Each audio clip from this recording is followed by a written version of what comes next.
Agora vamos falar de um outro assunto que envolve a infância. Você sabe o que significa o termo homeschooling? Ao pé da letra é ensino domiciliar. Essa é uma modalidade de ensino que vem crescendo no país e gerando discussões sobre suas vantagens e desvantagens. Confira os detalhes na reportagem especial de Patrícia Oliveira. Todos os dias, Raíssa acorda às 8 da manhã, toma café com a família e vai estudar. A mãe prepara o material da filha, mas em vez de ir para a escola, elas sentam-se à mesa da sala. Faz alguns meses que a professora Renata e o marido, o pastor Marcos, decidiram educar a garota de 2 anos e 11 meses em casa. Segundo a família, algumas crenças e a questão financeira foram motivos da opção pelo homeschooling, prática chamada aqui no Brasil de educação domiciliar. Saber que a gente pode ter esse direito de poder ensinar os nossos filhos com segurança dentro de casa e fora também a questão financeira, de você saber que você pode sentar e estudar. As escolas a gente paga tão caro e o retorno é muito pouco, eu acho, na minha relação, devido ao que eu tenho conhecido e pesquisado de alguns alunos. A gente tem trabalhado com ela de forma lúdica, brincando, cantando, pulando e no mundo da imaginação. E graças a Deus a gente tem sentido o efeito e tem avançado. E cada dia é só comemoração. Nessa modalidade de ensino, não há alunos sentados em carteiras enfileiradas e um professor em frente a eles, escrevendo na lousa. No homeschooling, crianças e jovens são ensinados em casa, com o apoio de um adulto ou mais. No caso de Raíssa, os pais são os responsáveis pelas aulas. E, neste momento, a mamãe Renata ensina a Raíssa a associar imagens e palavras. E a cada acerto, uma comemoração. Nós temos aplicado a educação domiciliar, ou homeschooling, como é mais conhecido no mundo, porque nós entendemos que é uma opção que os pais têm para ensinar os seus filhos. A lei nos diz que nós devemos ensinar os nossos filhos que eles têm o direito a aprender, e nós entendemos que não é abandono intelectual eles estudarem em casa, e nós temos optado dessa forma. Nós não tiramos a escola de cena, mas nós entendemos que melhor para nossa filha é a educação domiciliar. Nós temos crenças que normalmente vão de encontro ao ensino científico, muitas vezes, que são teorias e que são ensinadas como verdades absolutas. No Brasil, por lei, os pais devem matricular os filhos em instituições de ensino públicas ou privadas a partir dos 4 anos de idade. Mas as discussões sobre o ensino domiciliar estão crescendo e já chegam à justiça. Em 2018, para dar um parecer mais oficial sobre essa prática e estabelecer uma conduta comum do judiciário para casos desse tipo, o Supremo Tribunal Federal julgou a legalidade do homeschooling. A decisão dos ministros do Supremo foi no sentido de que a Constituição Federal não proíbe a prática. E, portanto, um projeto de lei para regulamentar o ensino doméstico não seria inconstitucional.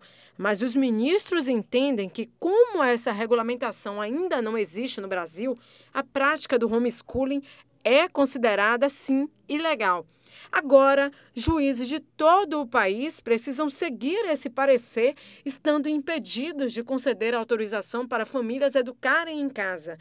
No início deste ano, o presidente Jair Bolsonaro assinou um projeto de lei que pretende regulamentar a educação domiciliar no país. Essa lei, o ideal é que seja ao nível federal. Já tem o projeto de lei do Executivo, né, que está caminhando, o debate na sociedade já está acontecendo, isso é muito importante. E aqui em Salvador e no estado da Bahia nós já temos 2 projetos de lei que visam essa regulamentação na ausência de uma regulamentação ao nível federal. Na Bahia, a regulamentação do homeschooling foi proposta pelo deputado Capitão Alden. No projeto do deputado, consta que a modalidade educacional deve ser uma opção dos pais e que o estudante deve ser submetido a um exame anual. O vereador Alexandre Aleluia também apresentou uma proposta com o objetivo de autorizar a prática do homeschooling na educação básica de Salvador.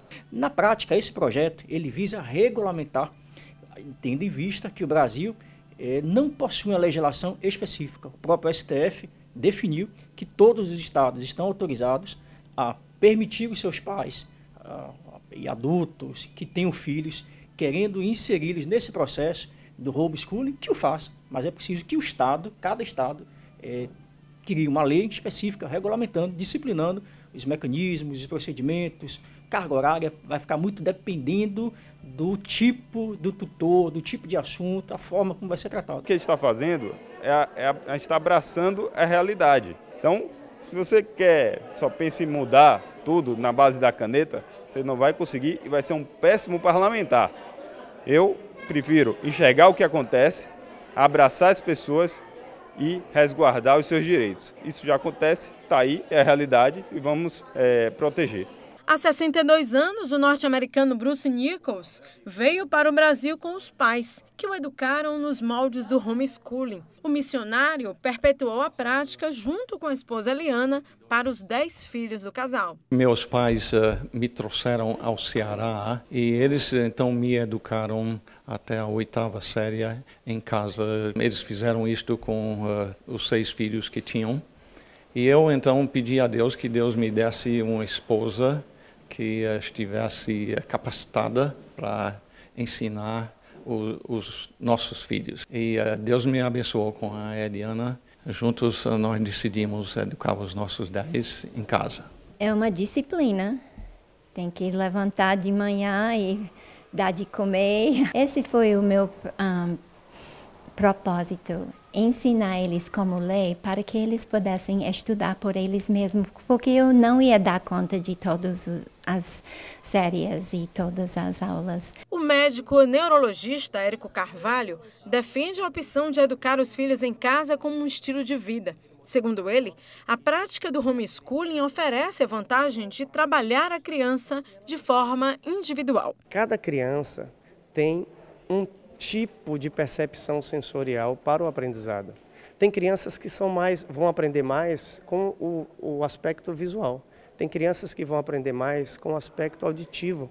Tem crianças que são sinestésicas. As crianças sinestésicas não vão aprender bem com o modelo visual auditivo. Essa percepção que os pais passam a ter na convivência, na própria aplicação prática, a capacidade de aprendizado e o resultado desse aprendizado seja mais eficaz. Mas, por outro lado, há correntes que defendem a instituição escola como um espaço coletivo de convivência onde a criança se relaciona com a diversidade do mundo e aprende a ser um cidadão para além de ter acesso ao conhecimento didático. A gente não ajuda nossas crianças protegendo-as dentro de casa. Ao contrário, eu acho que a gente precisa que as crianças aprendam a conviver com os conflitos, com os desafios, com as brigas, com o bullying. Em que sentido? Para que elas tenham e desenvolvam ferramentas para que a gente possa transmitir que a gente acredita na capacidade dela de resolver. Mas se ela está imune a isso, se ela não convive com essa diversidade, como é que ela pode desenvolver essas ferramentas? Então, esse é um ponto. Outro ponto é a questão do professor. Esse professor precisa também estar no coletivo. Ele precisa fazer parte de uma formação de professores. Ele precisa dividir suas angústias com outros professores, entre iguais, entre pares, né? Então, eu entendo que a escola tem um papel fundamental nessa aprendizagem, nesse exercício da cidadania da vida pública.